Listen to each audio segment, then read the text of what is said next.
Sumakay ako ng high-speed train papunta sa bagong lungsod para magtrabaho. Biglang sumabog ang group chat ng mga kasama sa kwarto. May girlfriend na ako. Lao Zhang, ikaw na lang ang single sa dorm natin. Isang hotpot ang pusta. Zhang Yang, hindi makahanap ng girlfriend bago mag-graduate. Tiningnan ko ang phone, tapos tiningnan ko si Lin Zuo na may suot na face mask. Babae na nagbabasa ng libro, Miss, pwede mo ba akong tulungan? Magpanggap kang girlfriend ko. Noong tinanggal niya ang maskara, alam ko na. Malaki ang naging tulong nito. Noong umalis ang high-speed train mula South Station. Kalahati ng mga dahon ng wutong tree sa labas ng bintana ay dilaw na. Sumandal ako sa upuan, nakikinig ng mga kanta sa earphones. Walang ginagawa ang mga daliri ko, dumudulas sa gilid ng phone case. Tapos na ang ika-4 na taon ng kolehiyo, na ipasa ang thesis defense. Nakuha na ang diploma, iniwan na ang dorm. Dala ko ang isang maleta at isang pakete ng instant noodles. Sumakay ako ng high-speed train papuntang Jingcheng. Jingcheng, bagong trabaho. Bagong buhay. Medyo maganda ang mood ko hanggang sa nag-vibrate ang phone. Group chat ng mga kasama sa kwarto. Si Madunglay ay nag-post ng selfie. Sa photo, kasama niya ang isang babaeng naka-ponytail. Nakatayo sila sa harap ng milk tea shop sa mall, nag-peace sign, nakangiti na parang nanalo ng 8 milyon. Madunglay. Mga pre, may girlfriend na ako. Para hindi kayo mainggit. Tahimik lang akong mag-a-announce. Tiningnan ko ang screen ng 3 segundo. Hindi. May sakit ba tong tao? 4 na taong kolehiyo, ang mga babaeng niligawan ni Madunglay ay kayang pumaligid sa oval ng 2.5 beses. Mas marami siyang beses na na-reject kaysa sa bagsak niya sa subjects. Noong nakaraang semester, niligawan niya ang vice-presidente ng student council at binigyan siya ng Ye Good Person card. Sa balkonahe ng dorm, kumanta siya ng Ye Single Love Song sa buwan. Muntik nang tumawag ng pulis ang katabing dorm. Yung taong ganito, nagka-girlfriend. Sumunod, lumabas si Fan Biao. Fan Biao, Donglay, ang galing. Kaya, Lao Zhang. Ikaw na lang ang single ngayon, di ba? Sumunod si Chen Yeming. Chen Yeming. Pustahan tayo ng isang hotpot. Hindi makakahanap ng girlfriend si Zhang Yang sa loob ng 1 taon pagkatapos graduate. Walang tututol. Madunglay, 1 taon? Sobra mong binigyan ng pag-asa yan. 2 taon. Fan Biao, kung makahanap si Lao Zhang ng girlfriend sa loob ng 2 taon. Lulunok ako ng keyboard ng live. Chen Yiming, dagdag ko lang. Hindi kasali yung inflatable. Madunglay, hahaha. Fan Biao, hahaha. 3 hahaha na magkakasunod, parang pila. Tiningnan ko ang screen, napangisi ang labi ko ng 2 beses. To ba titiisin? To ay talagang hindi matitiis. Huminga ako ng malalim, naghanda sa pag-type ng sagot. Nakapatong ang mga daliri ko sa keyboard, nag-type ng ilang salita, may girlfriend din ako. Burahin, type ulit, nagkataon lang, burahin. Dahil wala talaga ako, sa 4 na taon kong kolehiyo, ang tanging minahal kong babae ay parang yung dagdag na serving sa kantin. Naging isang sandok ng braised pork, sinabi niya, salamat, senior, at hindi na ako pinansin. Nag-vibrate ulit ang phone, Madunglay, bakit tahimik si Lao Zhang? Tumatay ba siya sa banyo at umiyak? Chen Yiming, huwag mo siyang inisin. Paano kung umiyak talaga siya? Fan Biao, naghahanap na ako ng tutorial kung paano kumain ng espada. Dahil hindi naman kailangan, hinigpitan ko ang phone ko, 2 beses tumibok ang sense ko. Sa sandaling iyon, isinulyap ko sa kanan, sa katabing upuan. Isang babae ang tahimik na nakaupo sa tabi ng bintana, nakasuot ng puting face mask, may hawak na libro. Katatapos lang niyang lumipat ng pahina, nakasuot siya ng beige na coat, hindi nakatali ang buhok. Nakalaylay sa magkabilang balikat, hindi kita ang buong mukha, pero sa nakikitang mga mata lang. Mahahaba ang pilik mata, bahagyang pataas ang dulo ng mata, yung itsurang medyo malamig at may pagkaerehe. Isang ideya ang pumasok sa isip ko, napakawalang hiya pero epektibo.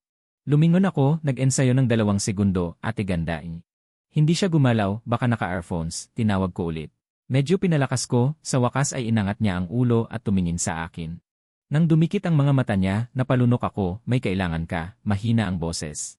Mahina at magaan ang tono, ipinakita ko sa kanya ang screen ng phone ko. Pwede mo ba akong tulungan? Sagot lang ng isang mensahe. Tumingin siya sa screen. Halata ang usapan, tiningnan niya ako ulit, yung tingin na parang guro na nakakita ng estudyanteng hindi maintindihan ang tanong at nag-ikot-ikot, ano ang gusto mong gawin ko? Dinilaan ko ang labi, tulungan mo akong magpadala ng voice message o mag-type na lang Sabihin mo na girlfriend kita, saglit lang, 2 segundo. Katahimikan. Dumaan ang high-speed rail sa tunnel, umitim ang ilaw sa loob ng tren. Dagdag ko, babayaran kita ng milk tea. Dagdag ko ulit, 2 tasa. Tinitigan niya ako ng mga 5 segundo, akala ko susumpain niya ako. O tatawag ng crew o lilipat ng upuan. Inabot niya. Kinuha ang phone ko, ano ang password? Wala, naka-unlock na. Yumuko siya, 2 daliri ang nag-type sa screen, napakabilis. Pagkatapos ibinalik ang phone, tapos na. Tumingin ako. Sa group chat ng mga roommate, may bagong mensahe na galing sa account ko, Zhang Yang Yi. Siya ay nahihiya na sabihin sa tabi, kaya ako na ang sumagot para sa kanya. May girlfriend na talaga siya. Pero siya ay medyo low-key, hindi tulad ng iba na nagpapakatanga sa grupo, at may kasamang litrato. Iyon ay isang selfie na ginawa niya gamit ang isang kamay, mahirap na anggulo, kalahati lang ng mukha, at bahagi ng collarbone ang kita. Nakababa ang maskara hanggang baba, profile, mataas ang tulay ng ilong. Makinis ang panga, iyong kalahating mukha lang, inihagis sa grupo.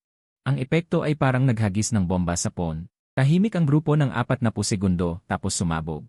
Madunglay, Fan Biao, may problema ba ang mga mata ko? Chen Yiming, teka, madunglay. Zhang Yang, ipaliwanag mo sa akin kung ano ito. Fan Biao, modelo ba itong babae? Chen Yiming, imposible, talagang imposible.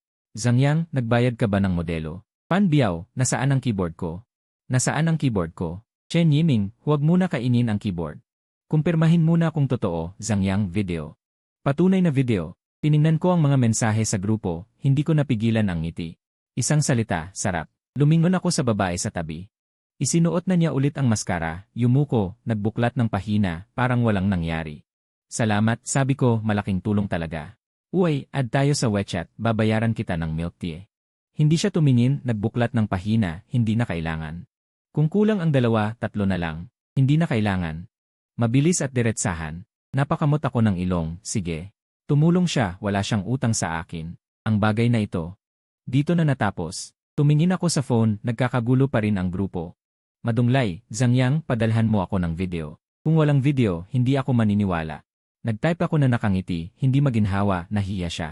Ibang araw na lang. Chen Yiming, may konsensya ka ba? Hindi kaya, di ba? Fan Biao, alam ko ng peke. Hindi ko sila pinansin, nilock ang screen, sumandal sa upuan.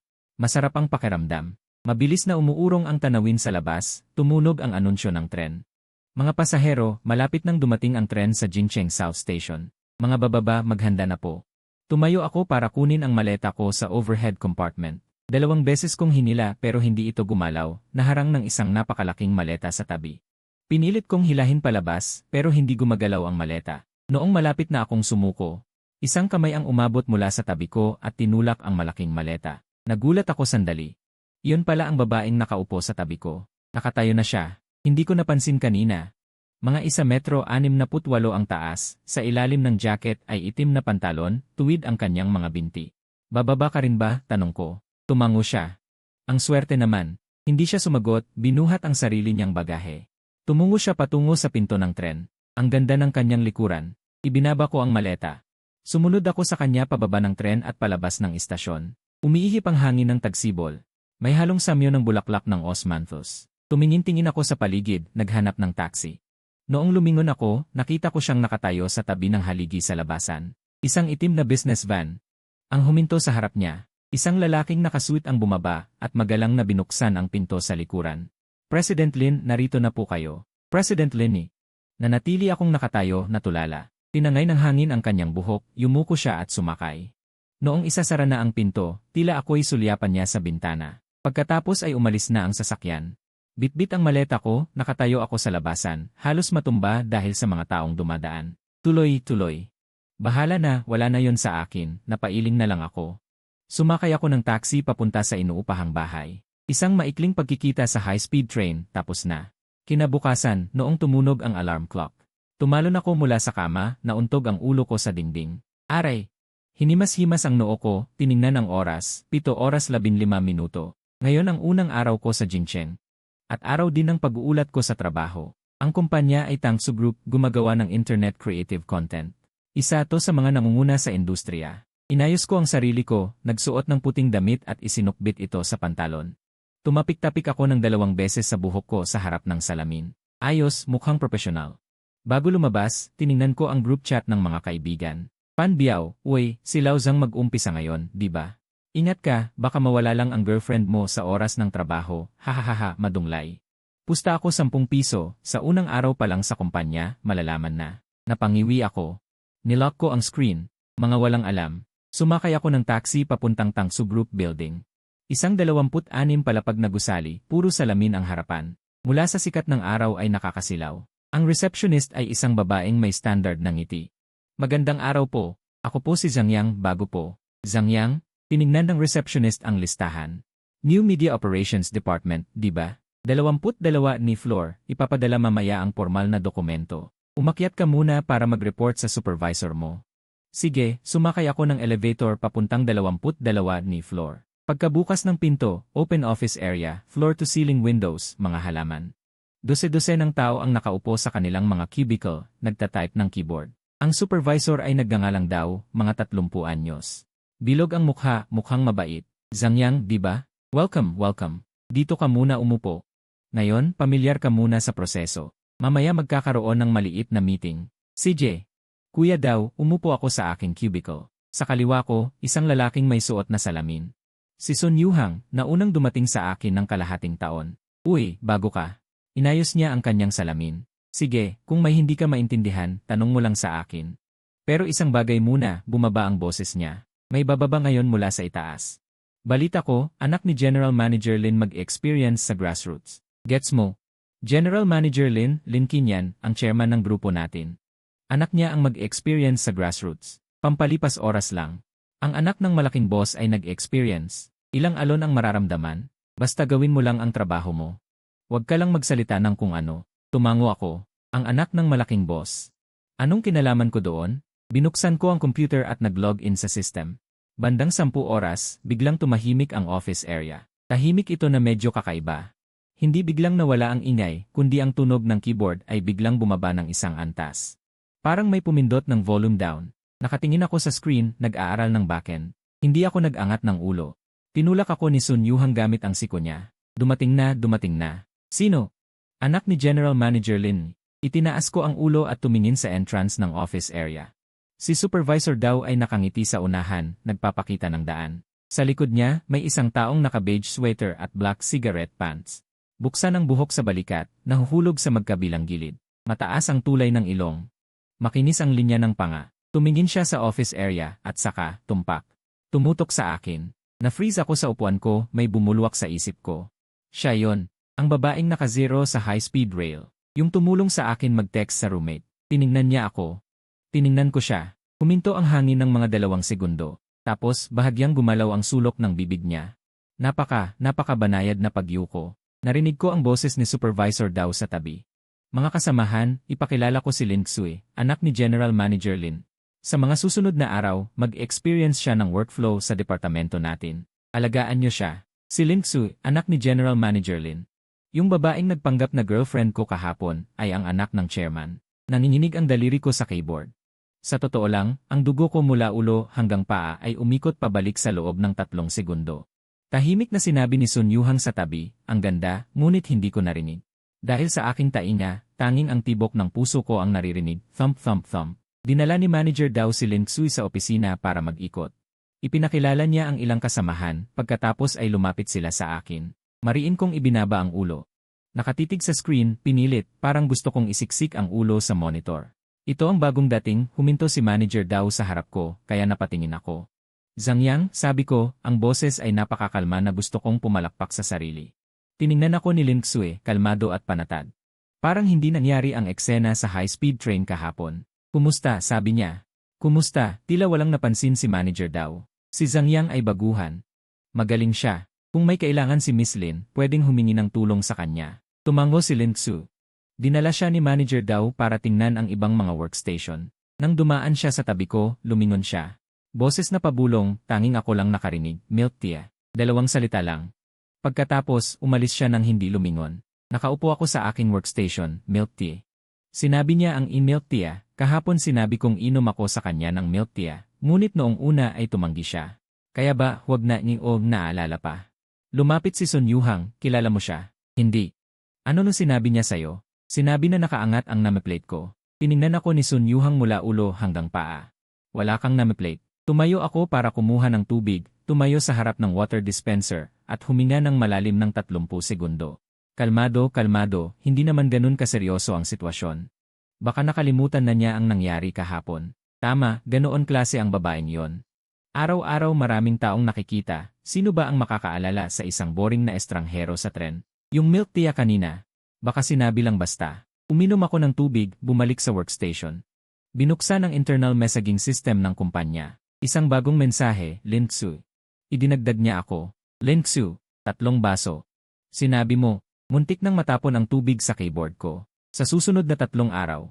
Ang mga araw ko sa kumpanya ay mailalarawan sa 4 na salita, parang nakaupo sa karayom. Ang workstation ni Linksu ay nasa tapat ng sapatos ko, may isang hilera ng mga estante. Sa teorya, ang distansyang ito ay dapat walang panghihimasok. Ngunit ang problema, kapag nagbabasa siya ng mga bagay, mahilig siyang magpaikot ng ballpen sa itaas ng balikat. Paikutin sa dulo ng daliri, 1 ikot, 2 ikot, 3 ikot. Kapag umikot na siya sa ika-4 na round, itataas niya ang kanyang talukap, target. Tuwing ako umuyuko at nagkukunwaring nagbabasa ng dokumento, tuwing nahuhuli niya ako. Sa unang araw pa lang, halata na ang mali. Hindi mo ba talaga kilala si Miss Lin? Hindi. Bakit kanya laging tinitingnan? Baka mukha akong mabait. Walang koneksyon ang mukha mo sa kabaitan. Ayokong makipag-usap sa kanya. 3 araw, tanghali, kumakain ako sa company canteen, mag-isa.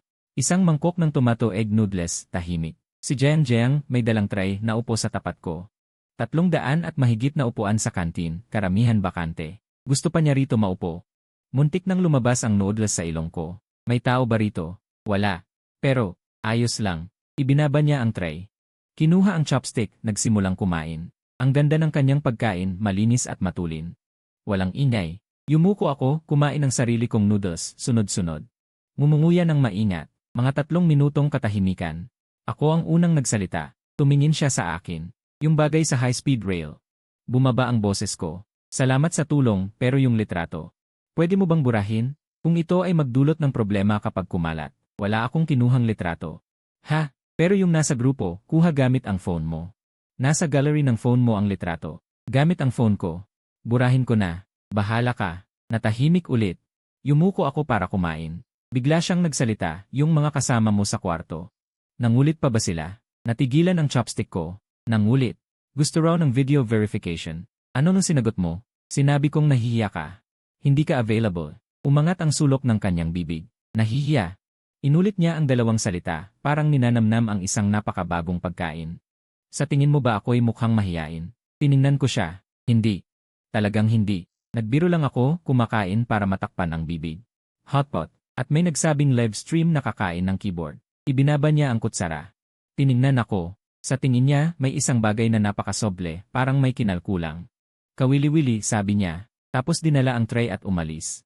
Tiningnan ko ang kanyang likod, may isang strand ng noodles na nakasabit sa labi ko. Anong kawili-wili? Saan kawili-wili? Ano ba talaga ang kawili-wili? 2:00 ng hapon. Nag-edit ako ng isang business plan, nag-vibrate ang phone ko, may group chat. Madunglay, Laozang, bukas weekend, pupunta ako sa Jincheng para sa business trip. Sabay kita, tawagan mo na rin girlfriend mo para sabay tayong kumain. Nanginginig kamay ko. Madunglay, ano? Pan Biao, natatakot ka na ba? Sabihin ko na lang na peke yan. Chen Yiming, o kaya, Dunglay, huwag ka na pumunta. Huwag mo nang ilantad, bigyan mo na lang siya ng respeto. Madunglay, bumili na ako ng tiket, darating ako bukas ng hapon. Laozang, gusto kong makita ang totoong tao. Hawak ko ang phone ko, pinagpapawisan ang palad ko. Sira na, malalantad na ako. Mabilis na umandar ang utak ko. Plan 1, magtapat. Hindi pwede, magtapat ay katumbas ng kamatayan. Yung taya ni Fan Biao nakakain ng keyboard kung mali, hindi yun basta-basta. Simula noon, ang tatak ko sa buhay ay yung kawawang lalaki na nagkunwaring may girlfriend at nahuli sa akto. Plan 2, sabihin break na kami. Hindi pwede. 3 araw pa lang, 3 araw tapos break. Parang pag-amin na peke yon. Plan 3, hindi ko namamalayang napatingin ako sa tapat ng sapatos. Si Linksu ay nakayuko, nakatingin sa tablet.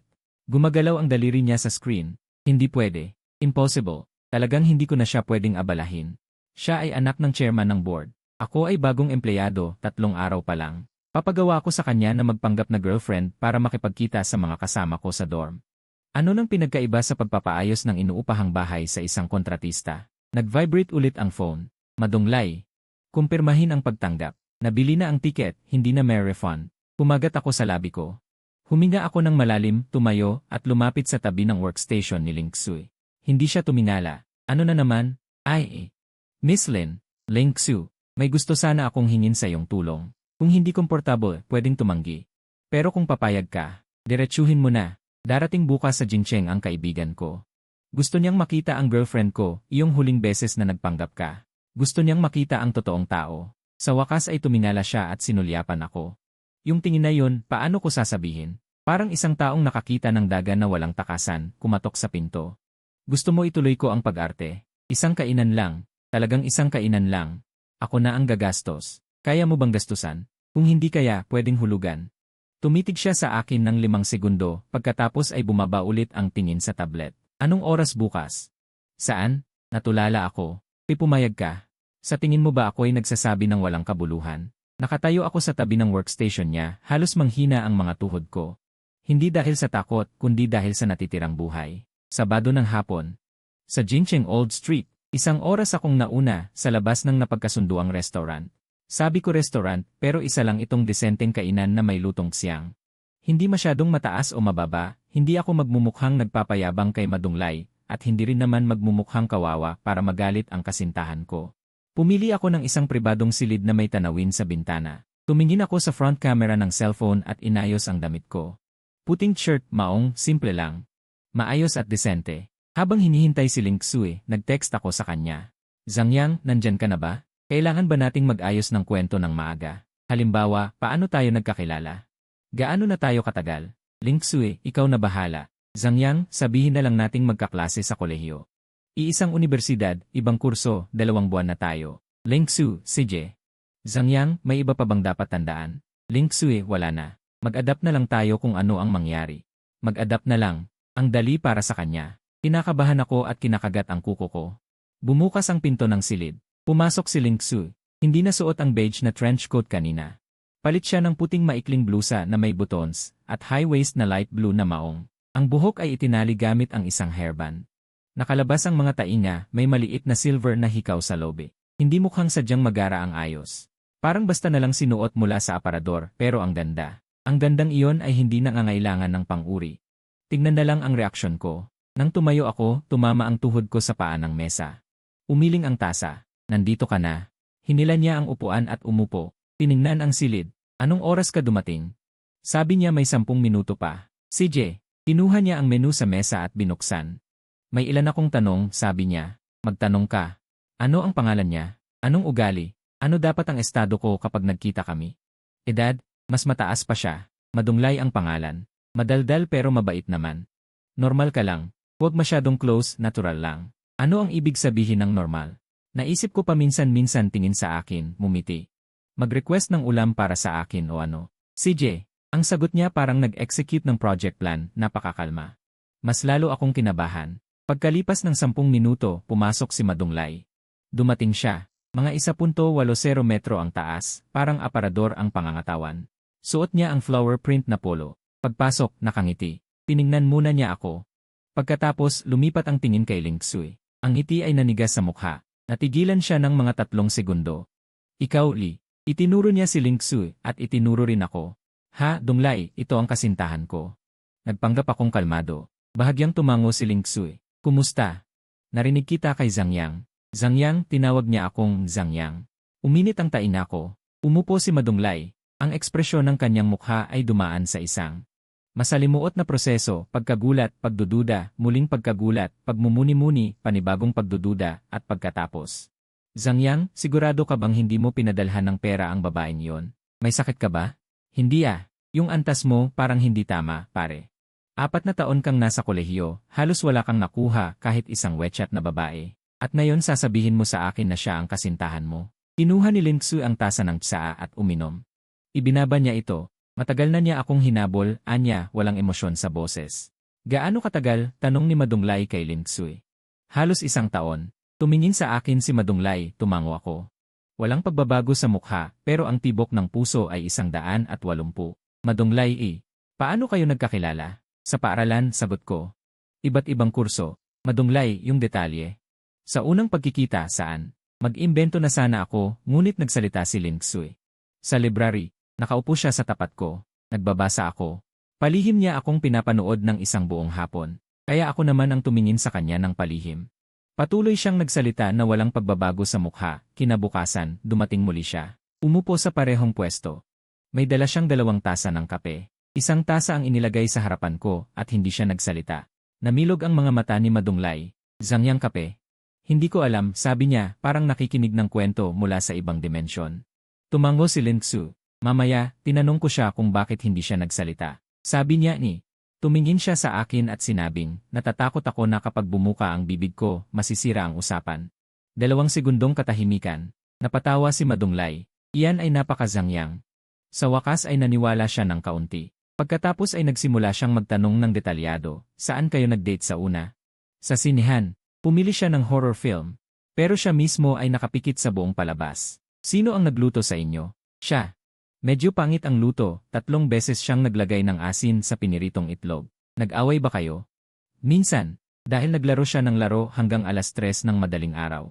Bawat sagot ay natural, detalyado at puno ng imahe. At bawat sagot ay eksaktong akma sa mga bagay na malamang gawin ng isang taong tulad ni Zangyang.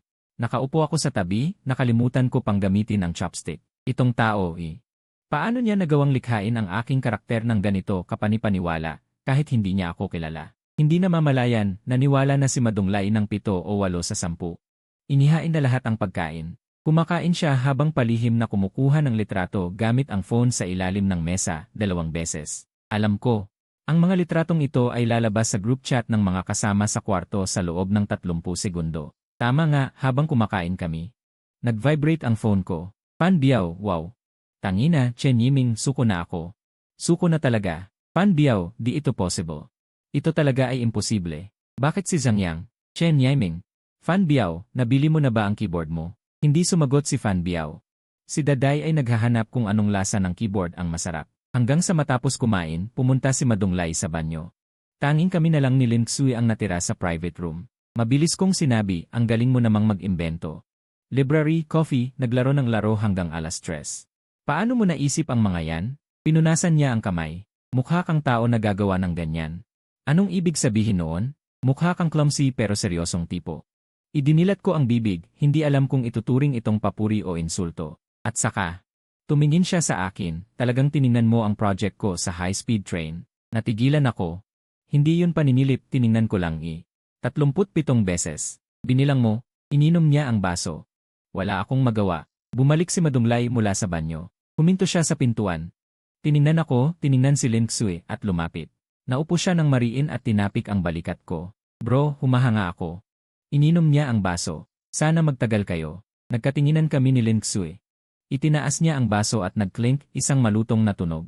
Pagkaalis ni Madunglay, sa halip na humupa, lalong lumala ang sitwasyon. Dahil si Madunglay ay madaldal, nung gabing iyon ay nag-post siya ng mahabang voice message sa group chat ng mga kasama sa kwarto. Iisa lang ang laman. Bro, tutu. Nakita ko ang girlfriend ni Lao Zhang. Buhay siya, hindi blow-up doll.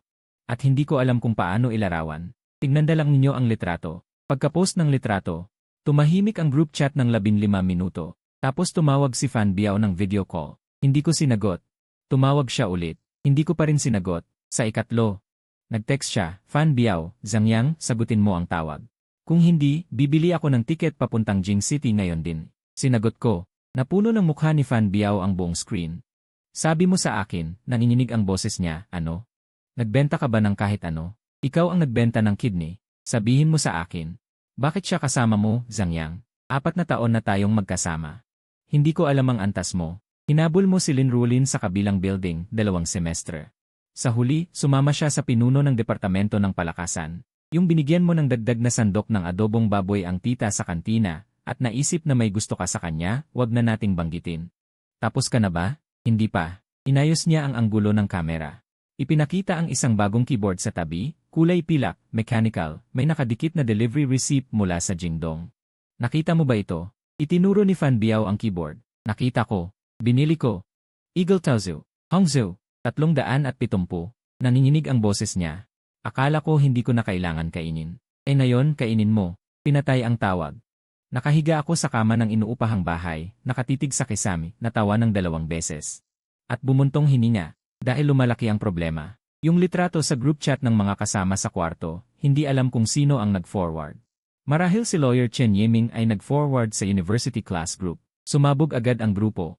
Bumuhos ang iba't ibang mensahe. Si Zangyang ay may girlfriend na. Hindi. Ang ganda ng itsura. Ang teacher na ito ay nag-iba. At saka, lumitaw ang taong ayaw kong harapin, Lin Rulin. Yung babaeng lihim kong minahal ng 2 semestre sa kolehiyo. Sa totoo lang, hindi lihim, hayagang pag-ibig. Bobong paghabol, nagdadala ng almusal para sa kanya, tinutulungan siyang tumayo at umupo. Tinulungan siya sa thesis, pero sa huli sumama siya sa sports department head at nag-post sa moments ng pasasalamat sa tamang tao sa buhay. Noong araw na yon, 1 oras akong nakatayo sa balkonahe ng dorm. Akala ni Madunglay magpapakamatay ako, muntik na siyang tumawag ng 120. Ngayon, si Lynn Ruolin ay nagpadala ng private message. Lynn Ruolin. Zangyang, matagal na hindi nagkita. Naririnig ko nasa Jincheng ka. Nasa Jincheng din ako. Magkita tayo isang araw para kumain. At nagdagdag siya ng smiley emoji. Tinitigan ko ang mensaheng ito ng 30 segundo. Noong kolehiyo, kapag nag-message ako sa kanya, hindi bababa sa 2 oras bago sumagot. Minsan 8 oras akong naghintay, isang reply lang. Ngayon mabilis na siyang sumagot. Hi, inihagis ko ang phone sa tabi ng unan at umikot. Hindi sumagot. Kinabukasan ay Lunes, pasok. Pagdating ko sa opisina, nakaupo na si Lin Xu sa kanyang workstation, nagbabasa ng report. Dumaan ako sa harap ng kanyang upuan. Nag-isip, tumigil. Lin Xu, yung huling beses. Salamat. Dumating na ang sulat ni Madunglay. Sa susunod, hindi na kita abalahin. Binaliktad niya ang pahina ng report. Hindi sigurado. Anong ibig sabihin? Hindi siya sumagot. 3:00 ng hapon, tumunog ang phone ko. Tawag mula kay Lynn Ruolin. Nag-alinlangan ako, pagkatapos ay sinagot ko. Zangyang, nasa kumpanya ka ba? Nasa baba lang ako ng building ninyo, nagkataon lang dumaan, umakyat ako para makipagkwentuhan sa'yo. Paano mo nalaman kung saang kumpanya ako? Yung location sa yung moments. Yung picture na pinost mo dati, Tangsu Group, naalala ko. Hinihintay kita sa lobby. Ibinaba ko ang tawag. Umupo ako sa upuan ko, mahigpit ang pagkakapit ng kamay ko. Sa oras na ito, makipagkita kay Lynn Ruolin. Kung makita ako ng mga tao sa kumpanya, kung makita ako ni Lin Xu, hindi ko alam kung bakit ako sobrang nag-aalala. Tungkol sa pagkakita ni Lin Xu sa akin. Ngunit sa susunod na sandali, bago ko pa man maisip ng malinaw. Sumilip si Son Yuhang. Zhang, tumawag ang reception sa baba, may babaeng naghahanap sa'yo. Inayos niya ang kanyang salamin, pumikit at mumiti. Medyo maganda sa tapat ng sapatos. Huminto sandali ang kamay ni Lin Xu na nag-aayos ng mga dokumento. Tumayo ako, bababa ako. Sumakay ng elevator papuntang unang palapag na lobby. Nakatayo si Lynn Ruolin sa tabi ng reception. Nagpa-curl siya ng kaunti sa kanyang buhok, nakasuot ng floral dress. Nang makita niya ako, umiti siya. Zangyang, lumapit siya. Natural niyang inakbayan ang braso ko. Subconsciously umatras ako ng kalahating hakbang at nawala ang kanyang kamay. Natigilan siya sandali, walang sinabi. Anong kailangan mo sa akin? Wala naman, gusto lang kitang makita. Matagal na tayong hindi nag-usap, di ba? Di ba kasama mo yung presidente ng sports department? Hiwalay na. Inayos niya ang kanyang buhok. Hiwalay na kami ng halos kalahating taon. Narinig ko may bagong girlfriend ka. Gusto mo bang makita? Hindi pwede. Isinandal niya ang kanyang ulo, may dagdag na bagay sa kanyang ngiti. Zangyang, ikaw ay nagbago. Dati ang gaan mong maging masigla, ngayon ba't naging malamig ka? Dati, nung nag-text ako sa'yo, naghintay ako ng 8 oras para sa isang na sagot, bakit hindi mo sinabi? Hindi ko nasabi. Naghahanda akong maghanap ng dahilan para paalisin siya, nang bumukas ang pinto ng elevator. Lumabas si Lin Xu. May hawak siyang folder, para bang kukuha ng dokumento sa pag-imprenta sa unang palapag. Nang dumaan siya sa lobby, dumapo ang kanyang tingin sa akin, nakita ako. Nakita si Lynn Ruolin. Hindi huminto ang kanyang mga hakbang, nagpatuloy siya sa paglalakad. Pero si Lynn Ruolin ang unang nakakita sa kanya. Tapos tiningnan ni Lynn Ruolin siya, saka ako. Instinct ng babae. Ito ba ang girlfriend mo? Hindi. Ang boses ni Lin Xu ay nanggaling sa 3 hakbang ang layo. Huminto siya. Lumingon siya at tumingin kay Lynn Ruolin. Kumusta? Tahimik ang tono, ngunit nang bumagsak ang 2 salitang iyon sa sahig na marmol, bumaba ng 2 degree ang temperatura sa lobby. Nagbago ang ekspresyon ni Lynn Ruolin, hindi pagkabigla kundi pag-urong na instinct matapos ma-pressure. Si Lin Xu ay mas matangkad sa kanya, mas pino ang mga tampok ng mukha, isang antas ang layo. Ang kanyang natural na pagkakarelax na lumaki mula pagkabata ay hindi kayang gayahin ng kahit anong maingat na pag-aayos. Gumalaw ang mga labi ni Lynn Ruolin. Kumusta, sabi ni Lin Xu, lumapit at tumayo sa tabi ko. Napakalapit, sapat na para maamoy ko ang mahinang amoy ng tuyong krisantemo mula sa kanya. May kailangan ka? Tanong niya kay Lynn Ruolin. O wala, sagot nito. Pumunta lang ako para tingnan si Zangyang. Nagtatrabaho siya, sabi ni Lin Xu. Pantay pa rin ang tono niya. Pwede kang makipag-ugnayan pagkatapos ng trabaho. Hindi na napigilan ni Lynn Ruolin ang ngiti niya. Kung ganoon aalis na ako, Zangyang. Usap tayo sa ibang araw. Lumingon siya at umalis, mas mabilis kaysa pagdating niya. Tumahimik muli ang lobby. Nakatayo ako sa kinaupuan, mabilis ang tibok ng puso. Lumingon ako kay Lin Xu. Paano mo? Dokumento. Ipinagpag niya ang folder na hawak. Kinuha ko ang dokumento. Ex-girlfriend mo? Hindi. Parang dati ko siyang niligawan. Gaano katagal? 2 semester. Anong nangyari? Nakipagrelasyon siya sa iba. Tumingin si Lin Xu sa akin, hindi nagsalita. Lumingon siya patungo sa recording room. Huminto pagkatapos ng 2 hakbang. Yung utang mong milk tea. Dagdag mo na sa 5. Ang pagkilos ni Lin Xu na pumagitna para sa akin, laban kay Lin Ruolin ay kumalat na parang kidlat sa ika-22 palapag. Mas tumpak, hindi ang detalye ng usapan, kundi screenshot ng TCA sa lobby. May isang security na board na nag-screenshot. Nakatayo si Lin Xu sa tabi ko, napakalapit. Yung anggulo na nakaharap kay Lin Ruolin. Ipinost ang screenshot sa grupo ng kumpanya na puro chismisan, Tangtsugan Fan Ren Lianmeng. Patunay. Yung bagong lalaki, ano ba siya? Katabi ni Miss Lin, tapos nag-iyakan ng usapan. Ano nga ulit pangalan nito? Galing sa 22 ni Floor West Body Department, Zhang Yang. Wala pang 1 linggo. Anong relasyon niya kay Miss Lin? Wag naman. Na-hire lang 1 linggo, naka-close na sa anak ng boss. Baka magkakilala na sila dati. Siyempre hindi ko alam ang mga usapang ito. Hanggang si Son Yuhang ay tumingin sa akin na parang rare animal buong umaga. Sino ka ba talaga? Tagasulat lang ng proposal. Tagasulat ng proposal tapos pinagtanggol ka ni Miss Lin sa ex-girlfriend mo. Hindi niya ako pinagtanggol. Kinuha niya ang dokumento. Kailangan ba tumayo sa tabi mo para sabihin yon? Bumuka ako. Isinara. Hindi ko masagot. Ang tunay na problema ay nagmula sa ibang direksyon. May isang team leader sa marketing department ng kumpanya na nagngangalang Zhu Yao, mga 30 anyos, galing sa ibang bansa. Mukhang disenteng tao. Sabi nang lumabas ang balita na si Ling Xu ay mag-eksperyensya sa base level, siya ay kusang nag-apply na maging mentor ni Yin Yao. Matapos siyang pigilan ng supervisor na si Dao, araw-araw siyang lumalabas sa cafeteria ng eksaktong tanghali, may daladalang tray, nag-accidentally na nakikipagkita kay Ling Xu. Hindi siya pinapansin ni Ling Xu, kaya patuloy siyang nag-accidentally na nagkikita, kahit anong panahon. Pero mula nang kumalat ang screenshot ng CCA sa lobby, nagbago ang target niya ng accidental meeting, naging ako. Lunes ng hapon, nasa pantry ako nagtitimpla ng kape, pumasok siya. Ikaw si Zhang Yang. Lumingon ako. Sumandal siya sa doorframe, mga kamay nasa bulsa ng pantalon. Bago ka? Anong school ka nagtapos? Nansu University. Umungbol siya. Ordinaryong first-tier university. Hindi ako nagsalita. Si Miss Lin ay may formal na proseso para sa base-level experience, sabi niya. Bilang bagong empleyado, hindi magandang masyadong lumapit sa kanya, madaling magbigay ng impresyon na impresyon ng pagsipsip. Naiintindihan mo ba? Hinawakan ko ang tasa ng kape.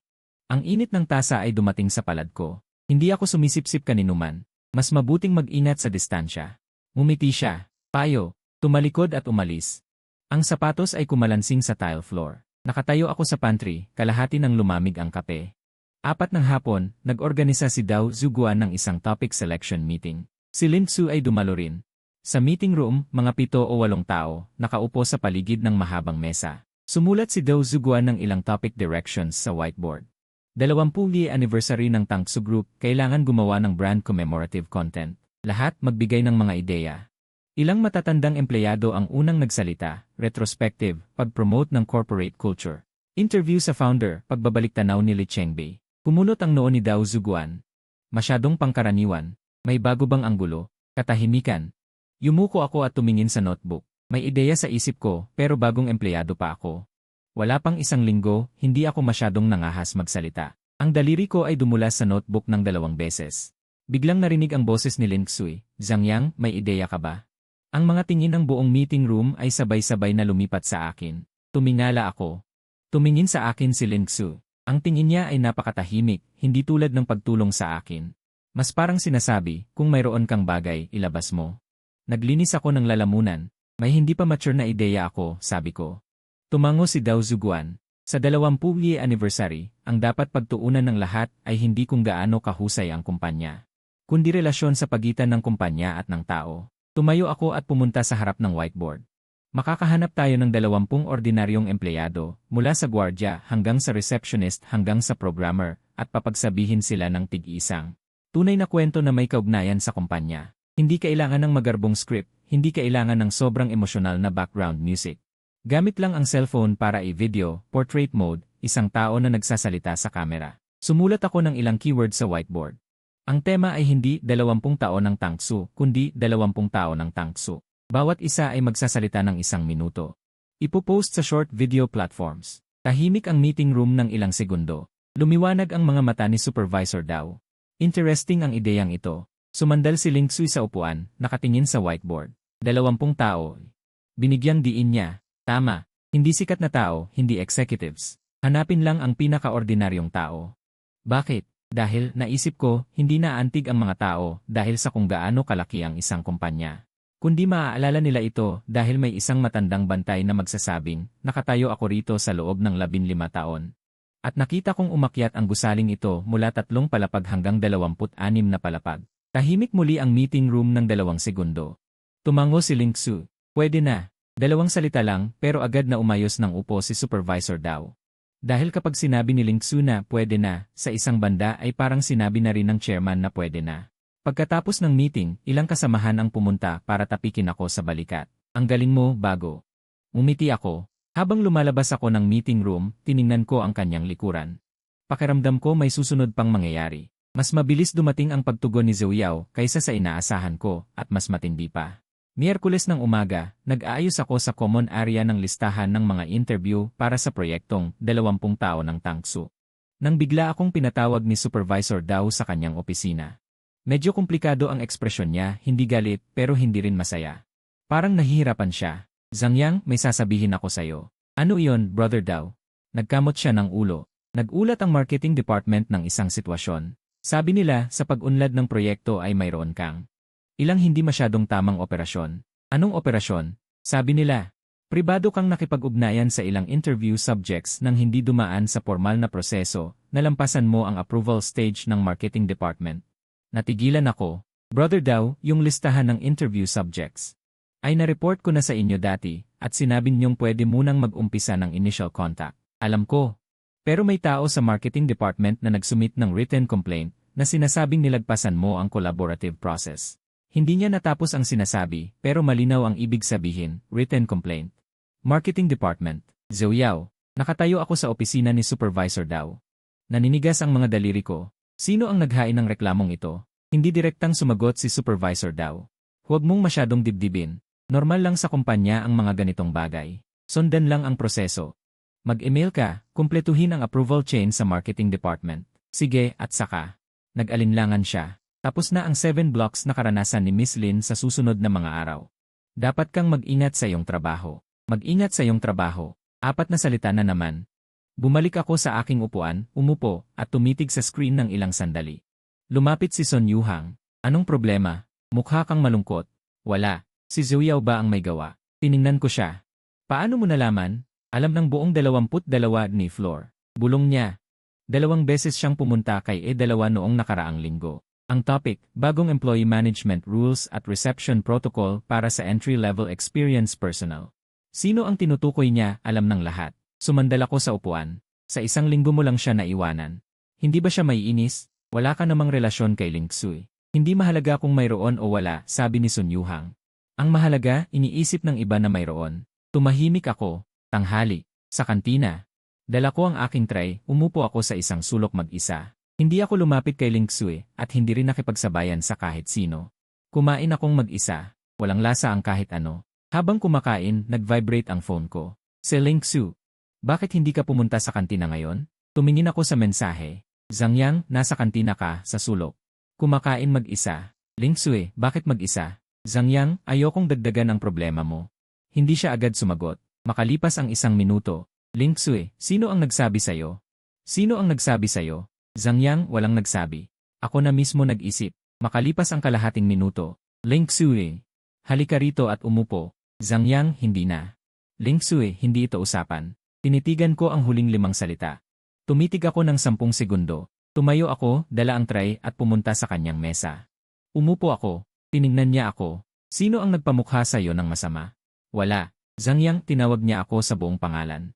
Parang nag-uulat sa boss. Natahimik ako ng 2 segundo. May nagreklamo mula sa marketing department, sabi hindi tama ang workflow ko. Sino? Hindi alam pero mahuhulaan. Ibinaba niya ang kanyang chopstick. Zhou Yao. Wala akong sinabi. Uminom ng tubig si Lingsu. Ibinaba ang baso. Ako na ang bahala dito. Hindi na kailangan. Hindi mo kailangang magdesisyon para sa akin. Kalmado ang kanyang tono, ngunit may isang bagay sa kalmadong iyon. Hindi ito lambing, hindi ito pag-aalala. Ito ay control. Parang sinasabi, ang iyong problema ay nasa loob ng aking kapangyarihan. Gumalaw ang aking labi, hindi nakapagsalita. Hapon, walang anumang tanda. Ililipat na ako mula sa marketing department. Hindi demotion, lateral transfer. Nilipat sa logistics department ng isang subsidiary ng grupo. Nang hapong iyon pagkatapos pumirma ng transfer order, nag-impake na siya at umalis. Nang dumaan siya sa aking cubicle, tumigil siya sandali, tumingin sa akin, walang sinabi. Ngunit ang kanyang mga daliri na nakakuyom ay pumuti. Hindi ako nagsalita. Pagkaalis niya, tahimik ang buong opisina ng ilang segundo. Pagkatapos, sabay-sabay na yumuko ang lahat at nagpatuloy sa trabaho. Walang nag-usap, walang tumingin sa akin na may pag-asa. Ngunit alam ko ang iniisip nila. Pagkatapos ng trabaho, tumayo ako sandali sa baba ng gusali. Dumilim na, bumukas ang mga ilaw. Nag-vibrate ang phone ko. Lingsu, anong kakainin sa tanghali bukas? Tiningnan ko ang mensahe, nag-type ng ilang salita, binura, at nag-type muli. Zangyang, tiyak. Ang grassroots experience period ni Lingsu ay 1 buwan lang. 1 buwan, mas mabilis pa sa high-speed train. Ang aming pattern ng pakikisama niya ay unti-unting naging regular. Sa trabaho, kanya-kanya. Sa tanghali, sabay kumain. Siya ay nagsasalita ng kalahati, ako ay kalahati. Paminsan-minsan nag-uusap tungkol sa trabaho. Paminsan-minsan nag-uusap ng mga kakaibang paksa. Isang beses tinanong niya ako, sa tingin mo magkano ang isang tasa ng milk tea? 15 hanggang 20. Yung 5 tasa na utang mo sa akin, max 100. Tiningnan niya ako, yung iniinom ko 81 bawat tasa. Anong milk tea na 81 bawat tasa? May utang ka pang 5 tasa. Ikaw na mag-compute. 400 yuan na utang sa milk tea. Pakiramdam ko nasa barko ako ng magnanakaw, pero naging maayos na ang buhay. Hanggang sa ikatlong weekend, sumabog ulit ang group chat ng mga kasama sa bahay. Chen Yiming. Mga bro, malaking balita. Madonglay. Gusto kong personal na i-verify ang girlfriend ni Zhang Yang. Last time pumunta si Donglay, hindi ako pumunta. Hindi ako pumayag. Chen Yiming, sasama rin ako. Nagkataon na may business trip dadaan.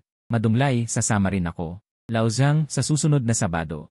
Ikaw na mag-ayos ng lugar. Isama mo ang girlfriend mo. 4 na magkakapatid, matagal nang hindi nagkikita. Tumingin ako sa screen. 4 na tao. Hindi 1, 3 tao ang sabay na pupunta. At sa pagkakataong ito, Fan Biao ay malinaw na sinabi, gusto niyang i-verify. Ano ang katangian ng taong ito na si Fan Biao? Madaldal, masakit ang bibig, sobrang matalas ang pagmamasid. Noong kolehiyo, sa kantin, pinanood niya ang 2 estranghero na kumakain. Sa pamamagitan lang ng pagkakasunod-sunod ng kanilang mga ulam, nahuhulaan niya kung nagde-date ba ang 2 iyon. Accuracy rate hanggang 80%. Ang palayaw niya ay human lie detector. Ang ganitong tao ay darating para personal na i-verify. Si Madonglay na may pagiging pabaya ay madaling maloko. Fan Biao, tatanungin niya kung ang gitnang daliri ng kaliwang kamay ng girlfriend mo ay may ganitong uri ng tanong. Kailangan ko ng isang makatwirang plano. Plano 1, humingi muli kay Lingsu. Problema, sa pagkakataong ito hindi 1 tao, kundi 3 tao. At sisiyasatin ni Fan Biao si Silly, kung hindi magkatugma ang mga detalye, babarilin siya agad. Opsyon 2, magtapat. Problema. Katulad ng nasa itaas, babarilin. Opsyon 3. Humanap ng dahilan para tumanggi. Problema, ang pagtanggi ay parang may konsensya. Sinabi ni Lingsu, Zhang Yang, may hihilingin ulit ako sayo. Lingsu, ilan kayo? Zhang Yang, paano mo nalamang ilan ang problema? Lingsu, kung hindi mo gagamitin. Zhang Yang, 3 noong huling beses, 2 bago ngayon. Lingsu, kailan? Zhang Yang, sa susunod na Sabado. Lingsu, saan? Zhang Yang, hindi pa sigurado. May recommend ka ba? Nagpadala siya ng location. Isang Japanese restaurant. Pagtingin ko, 600 pesos per head. Zhang Yang, Lingsu, hindi ko kayang bayaran kahit kumain lang ako ng lupa. Lingsu, ako na ang mag-imbita. Zhang Yang, hindi pwede. Lingsu, kapag kaya mong mag-imbita, saka mo sabihin hindi pwede. Zhang Yang, Lingsu, sa Sabado na lang tayo magkita. At saka, ibigay mo sa akin ang kumpletong detalye ng 3 mong kasama sa kwarto, pangalan, ugali, palaging sinasabi, at mga bawal. Zhang Yang, ano ang gagawin mo? Lingsu, maghanda. Tiningnan ko ang salitang maghanda. Nang sumunod na mga araw, nanginginig ako. Parang sa susunod na Sabado ay may mangyayaring hindi ko makokontrol. Pero wala nang atrasan. Sabado, Japanese restaurant, pribadong kwarto. Dumating ako ng kalahating oras ng maaga. Mas maaga pa si Lingsu kaysa sa akin. Nakaupo na siya sa loob ng kwarto. Iba ang ayos niya ngayon kumpara sa mga nakaraang beses. Bahagyang kulot ang buhok. Itim na v-neck sweater, nakatupi ang mga manggas hanggang sa pulso. May maliliit na perlas na hikaw sa tainga. Medyo mas matingkad din ang kulay ng lipstick kaysa dati. Hindi masyadong formal pero tama lang ang antas ng pag-ayos. Para bang isang tunay na kasintahan na naghahanda para sa pagtitipon kasama ang nobyo. Umupo ako. Ang husay mong maghanda. Sulyap niya sa akin. Professional. 15 minuto. Dumating ang tatlo. Nauna si Fan Biao, 1.75 m. 180 pounds. Mukhang handa siyang maghanap ng gulo. Sumunod si Madunglay. Pinitik niya ako ng mata. Si Chen Yiming ang huli, may dalang 2 bote ng alak. Nang bumukas ang pinto ng kwarto, agad na napako ang tingin ni Fan Biao kay Ling Xui. Iniskan siya ng 3 segundo. Mula ulo hanggang paa at mula paa pabalik sa ulo. At saka, lumitaw ang isang halatang bitak sa kanyang ekspresyon. Iyon ay ang bitak ng hindi maiwasang aminin na maganda talaga siya. Ngunit hindi sasabihin ng bibig. Kumusta kayo? Bahagyang tumango si Ling Xui. 88. Napamali ang sabi ni Chen Yiming. Tinapik ni Madunglay ang likod ng ulo niya. Ano bang tawag mo? Hindi pa kumpirmado, ate na agad. Hindi nagsalita si Fan Biao. Tahimik siyang naglakad at umupo sa tapat ni Ling Xui. Tiningnan siya ng may pagsusuri. Kumusta? Ako si Fan Biao. Kumusta? Kasama ko sa kwarto si Zhang Yang sa loob ng 4 na taon sa kolehiyo. Binanggit ka ni Zhang Yang. Ano ang sabi niya tungkol sa akin? Nag-isip sandali si Ling Xui. Madaldal, sabay na tumawa sina Madunglay at Chen Yiming. Kumibot ang kalamnan sa mukha ni Fan Biao. Sige, diretsuhin ko na. Eto na, naghanda na ako. Simulan na ni Fan Biao ang interogasyon. Gaano na kayo katagal? 2 buwan. Sagot ni Ling Xui nang walang pag-aatubili. Sino ang unang nagtapat? Siya, pero sa pamamagitan ng kilos, hindi sa salita. Anong kilos? Araw-araw may dalang kape para sa akin. Tumagal ng 2 buwan. Tumingin si Fan Biao sa akin. Zhang Yang, ikaw na hindi nga alam ang pagkakaiba ng face wash at shampoo. Nakapagtiis ka ng 2 buwan na araw-araw bumili ng kape para sa iba. Lumunok ako. Ang tao nagbabago. Hindi ako pinansin ni Fan Biao, patuloy na tumingin kay Ling Xui. Ano ang mga pagkukulang niya? Nag-isip si Ling Xui ng 1 segundo. Masamang magluto, sobrang adik sa laro. Naggangat-ngat ngipin habang natutulog. Sa wakas, kumibot ang labi ni Fan Biao. Dahil, totoo namang naggangat-ngat ako ng ipin habang natutulog. Sa 4 na taon ng kolehiyo, alam iyon ng lahat sa Hongsu Society. Ang detalyeng ito paano niya nalaman? Sa mga mensahe ko sa kakwarter niya kanina. Wala namang ganitong linya. Pero hindi ako makapagtanong. Nagpatuloy si Fan Biao. Ano ang unang regalong ibinigay niya sa'yo? Yumuko si Ling Xui at mumiti. Ang ngaiting iyon. Hindi ko alam kung bakit, pero parang hindi totoo. Isang malambot na manika. Napakapangit. Sumubok siya ng mahigit 20 beses sa claw machine, sa huli gumastos ng mahigit 100 piso. Para bilhin diretsyo mula sa may-ari. Lumingon si Fan Biao sa akin. Totoo. Totoo. Hindi ko alam kung totoo o hindi, pero ang imbento ni Ling Xui ay masyadong katulad ng mga bagay na gagawin ko. Sa kalagitnaan ng pagkain, ilang baso na ang naubos. Ang interogasyon ni Fan Biao mula matalas ay naging banayad dahil walang butas ang bawat sagot ni Ling Xui. At mas masaklap. Hindi lang siya sumasagot ng tama, nagdaragdag pa siya ng mga detalyeng nagpapangiti sa tao. Ano ang unang ulam na niluto niya para sa'yo? Itlog na may kamatis. Pero 2 beses siyang naglagay ng asukal, 1 beses ng asin, kaya naging matamis maalat. Uminom ako lahat. Bakit mo lahat ininom? Dahil nakatingin siya sa akin habang kumakain ako. Parang isang malaking asong naghihintay ng feedback. Natawa ng malakas si Madunglay, tawa naman ni Chen Yiming ay nagpaagos ng inumin. Hindi na rin mapigilan ang labi ni Fan Biao. Itinaas niya ang baso. CJ. Isang salita lang, pero sa bibig ni Fan Biao, katumbas na yon ng pag-amin. Uminom siya ng malaking lagok, ibinaba ang baso. Zhang Yang. Tiningnan niya si Ling Xui, saka ako. Kung mangahas kang apihin siya, ako ang unang gagalaw sa'yo. Hindi iyon mangyayari. Seryoso ako. Ang tingin niya, hindi biro. Yumuko si Ling Xui at uminom ng sabaw, walang sinabi. Pero nakita kong may ngiti sa kanyang labi. Ang sandaling iyon ay napakaikli, pero nakita ko ito ng napakalinaw. Pagkatapos ng pagtitipon, isinakay ko ang 3 kong kasama sa kwarto sa taxi pabalik ng hotel. Si Madunglay ay lasing na, niyakap niya ang leg ko at sinabi. Pre, iba ka na, talagang iba ka na. Si Fan Biao ay bihirang hindi nagsalita ng masama. Bago sumakay, lumingon siya sa akin at nag-thumbs up. Si Chen Yiming ay paulit-ulit pang binabanggit ang keyboard, yung keyboard kong 3700. Talaga bang kakainin? Sumara ang pinto ng kotse na wala ang tail light sa dilim. Lumingon ako, nakatayo si Ling Xui sa pintuan ng Japanese restaurant, ang ilaw ay bumubuhos mula sa itaas. Hinahatak ang kanyang anino ng mahaba. Tara na, sabi niya. Paano mo napili? Lakad. Naglakad kami sa kahabaan ng kalye. Humihip ang hangin ng gabi, dala ang amoy ng inihaw at osmanthus. Mga 5 minuto kaming naglakad. Walang nagsalita. Lingsue, paano mo alam na ginagaya ko? Hindi siya sumagot, ilang hakbang pa ang nilakad. Hula lang. Ang tumpak ng hula. Mukha kang tipo na hindi mapakali matulog. Yung pagkuha ng laruan. Hula lang din hindi ka mukhang taong maingat pumili ng regalo, kaya gagamitin mo ang pinakamalupit na paraan. At tiyak na gagastos ka ng maraming pera, tapos mahihiyang aminin. Naglakad ako na nakayuko. Ang ilaw sa kalye ay naghagis ng anino ng 2 sa lupa, isa sa unahan, isa sa likod. Lingsue, bakit mo ako tinutulungan? Matagal ko nang pinipigilan ang tanong na ito. Mula sa high-speed train hanggang sa kantina ng kumpanya.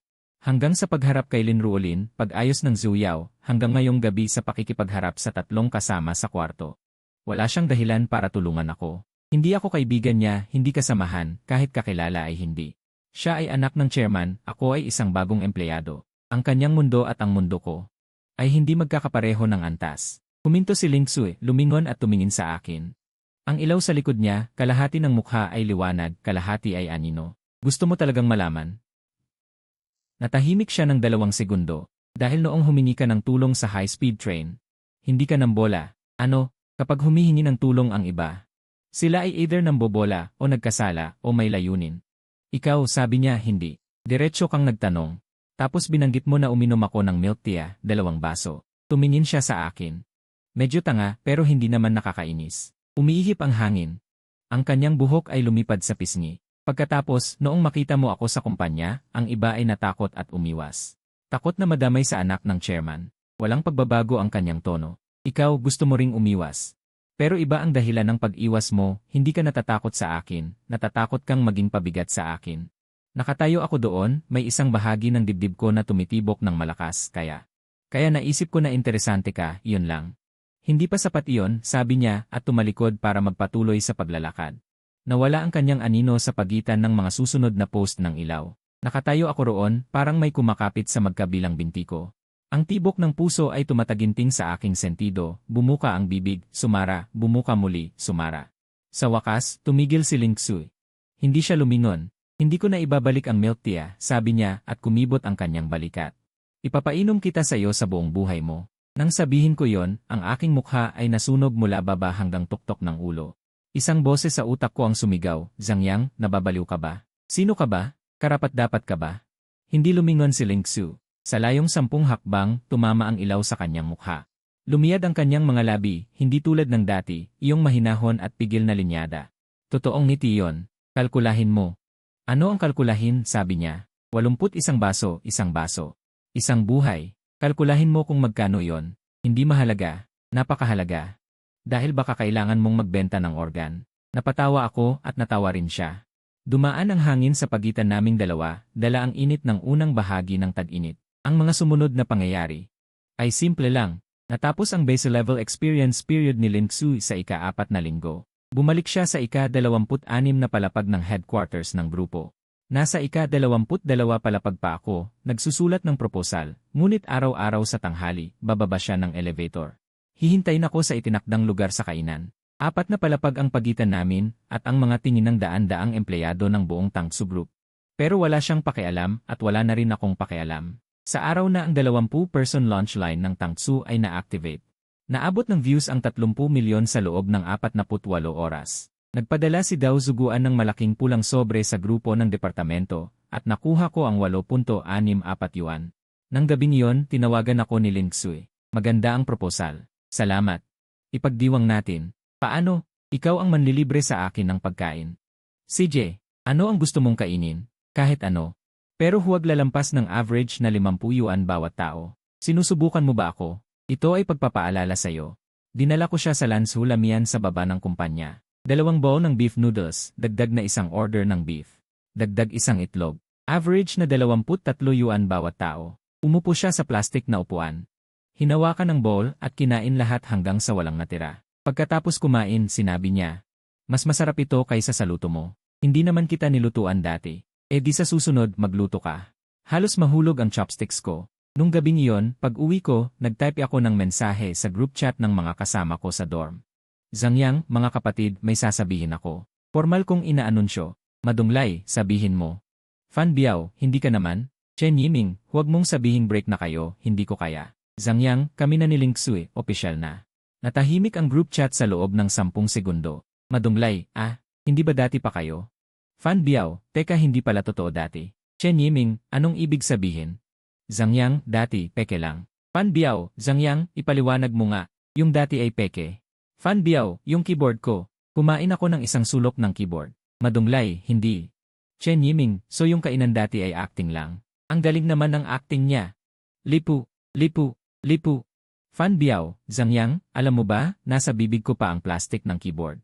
Zangyang, dati, siya talaga ang tumulong, pero ngayon totoo na. Natahimik muli ang group chat. Madunglay, so gumawa ka muna ng peking girlfriend, tapos ginawa mong tunay na girlfriend. Zangyang, pwede mo nang intindihin yan. Fan Biao, ayaw ko nang magsalita. Fan Biao, bibili na ako ng pangalawang keyboard dahil nakain ko na yung una. Chen Yiming, Zangyang, ikaw ang pinakalipu na tao na nakilala ko, walang iba. Tiningnan ko ang group chat, ngumiti at nilock ang screen. Sa bintana, may buwan sa langit. Nag-vibrate ulit ang phone. Ling Xue, anong ginagawa mo? Zangyang, nakikipag-chat sa mga kasama sa dorm. Sinabi ko sa kanila ang tungkol sa atin. Ling Xue, anong reaksyon nila? Zangyang, sab ni Fan Biao, kakain siya ng pangalawang keyboard. Ling Xue, anong keyboard? Zangyang, mahaba ang kwento. Ibang araw na lang ikwento sa'yo. Ling Xue, Seje, bukas ng tanghali bababa ako para hanapin ka. Zangyang, anong kakainin? Ling Xue, Seje. Ling Xue, ramen. Zangyang, ramen na naman. Ling Xue, may itlog. Tiningnan ko ang may itlog, hindi ko napigilan ang ngiti ko. Zangyang, sige, 2 itlog. Ling Xue, isa lang sapat na. Magtipid ka. May utang ka pa sa akin na 5 baso ng milk tea. Zangyang, hindi ba sinabi kong inom kita habang buhay? Ling Xue, simula bukas. Zangyang, sige. Ling Xue, good night. Zangyang, good night. Pinatay ko ang screen ng phone. Inilagay ko ang phone sa tabi ng unan. Napabalikwas ako at nakatitig sa kisam. May hangin galing sa labas na pumapasok, pinalobo ang kurtina. Naalala ko ang hapon na yon sa high-speed train. Nakasuot siya ng face mask, tahimik na nagbabasa ng libro. Parang may demonyong pumasok sa isip ko na magsalita. Magandang babae, pwede mo ba akong tulungan? Kung hindi ako nagsalita noong araw na yon, kung tumanggi siya. Kung hindi niya ako tinulungang magpadala ng mensahe, malamang ganun pa rin ang buhay ko, mag-isa sa high-speed train. Mag-isa kumain ng ramen, mag-isa na tinukso sa group chat ng mga kasama sa dorm. Pero tinulungan niya ako. At ako, bakit naman? Dahil ba sa katangahan ko? Dahil hindi ako kasuklam-suklam? Dahil inalok ko siya ng 2 baso ng milk tea? Siguro nga. Siguro ganito lang kakaiba ang koneksyon ng tao sa tao. Hindi kailangan ng mamahaling sasakyan o bahay, hindi kailangan ng gwapo at magaling. Hindi na kailangan ng magandang panimulang linya. Kailangan lang nasa tamang oras at may isang telepono. Magtanong ng pwede mo ba akong tulungan? At saka, kung sapat ang swerte, iabot niya ang kamay at kukunin ito. Mag-type ng ilang salita at siya ang magpapatuloy ng usapan para sa iyo. Sa labas ng bintana, maliwanag ang buwan, may bango ng osmanthus na bumabalot. Nang pumikit ako, nakangiti pa rin ang mga labi ko.